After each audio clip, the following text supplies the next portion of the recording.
इस मूवी की कहानी में हम लोग एक ऐसी प्यासी औरत को देखेंगे जिसका पति अपाहिज है और वो अपनी पत्नी की प्यास नहीं बुझा पाता है, इसलिए धीरे धीरे लीला दूसरे मर्दों के साथ घपाघप करने लगती है। उसकी ये आदत उसे कहाँ लेकर जाती है ये हम लोग आगे वीडियो में देखेंगे। ये कहानी एक सुंदर पहाड़ी गांव से शुरू होती है। वहाँ लीला नाम की एक औरत रहती थी। गांव इतना प्यारा था कि अक्सर बाहर से लोग घूमने आ जाया करते थे। आज भी दो लोग आए थे जिन्हें लीला ने देख लिया। लीला हर सुबह की तरह अपने कामों में लग गई और पूजा कर रही थी। तभी वहाँ जेस नाम का आदमी आया जिसकी नजरें लीला पर बुरी थी। लीला उसे बिल्कुल पसंद नहीं करती थी, इसलिए उससे ज्यादा बात भी नहीं करती थी। पूजा खत्म करने के बाद लीला नदी किनारे कपड़े धोने बैठी। तभी वो दोनों बाहरी लोग उसके पास आए और काली पहाड़ी का रास्ता पूछने लगे। उनमें एक लड़का था और एक लड़की। लीला ने उन्हें रास्ता बता दिया और दोनों पहाड़ी की ओर निकल पड़े। उनके जाते ही लीला फिर से कपड़े धोने लगी। वो गांव वालों के कपड़े धोकर बदले में पैसे कमाती थी। उधर दोनों बाहरी लोग सुनसान जगह पहुंच चुके थे और मौका पाकर एक दूसरे के साथ मस्ती करने लगे। इस बीच लीला भी कपड़े धोकर अपने घर की ओर लौट रही थी। रास्ते में लीला ने उन दोनों को नजदीकी पल में देखा तो उसका मन भी बहक गया और वो खुद को छूने लगी। थोड़ी देर बाद वो घर लौट आई और अपने कामों में लग गई। लीला का पति ईथन था जो 1 साल पहले हुए हादसे की वजह से चल नहीं पाता था। लीला उसका पूरा ख्याल रखती और सेवा करती थी। रात को ईथन उससे बातें कर रहा था। उसकी टांगों का ऑपरेशन हो चुका था लेकिन वो अब तक ठीक से चल नहीं सका था। डॉक्टर ने उसे थेरेपी करने को कहा था लेकिन थेरेपी के लिए उनके पास पैसे नहीं थे। ईथन उदासी में रहने लगा था। लीला उसे दिलासा देती कि वो जल्द ही पैसे जोड़कर उसकी थेरेपी करवाएगी ताकि वो फिर से चल सके। वो उसे करीब लाने की कोशिश भी करती लेकिन हादसे के बाद ईथन में ताकत नहीं बची थी, इसलिए लीला की चाहत अधूरी रह जाती। अगले दिन गांव में एक नया लड़का आया जिसका नाम काई था। उसी दिन लीला रोज की तरह नदी किनारे कपड़े धो रही थी। काई लीला के पास आया और काली पहाड़ी का रास्ता पूछा। लीला ने उसे रास्ता बताया और पूछ लिया कि वो अकेला क्यों है। काई ने कहा कि उसकी कोई प्रेमिका नहीं है, इसलिए वो अकेले घूमने आया है। बातों बातों में उसने लीला को ऐसी ऊर्जा दी जो उसे बहुत पसंद आई। जब काई आगे बढ़ा तो लीला भी उसके साथ चल दी क्योंकि उसी रास्ते पर उसका घर था।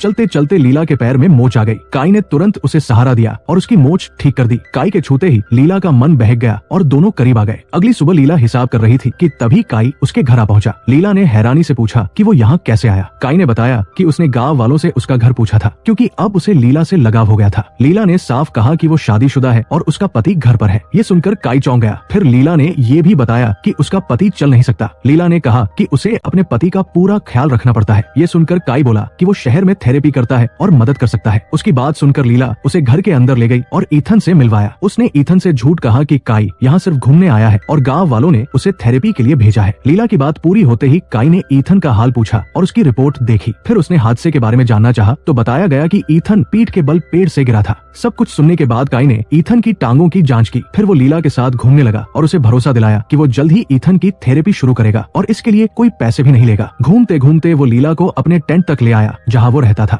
वही मौका पाकर दोनों फिर करीब आ गए लेकिन पास ही छिपा जेस सब देख रहा था और उसने